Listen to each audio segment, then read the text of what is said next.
Sanibonani guys, okubuza ukuthi mina ngidwani experience lento yayizolo ngeUber.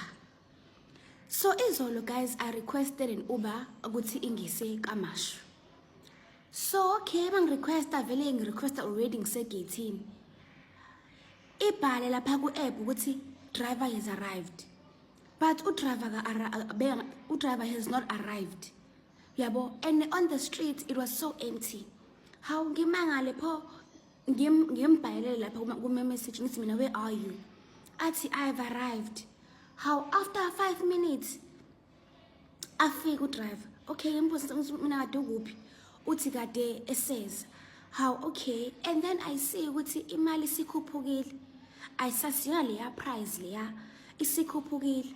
So when I had to pay, ngimbuza ukuthi malini, angitshele imali lesikhuphukile. Ngitshela mina ngithi no, imali engirequeste ngayo it was this much. Ukuthi wena you pressed arrived ungakafiki, so imali yakhuphuka.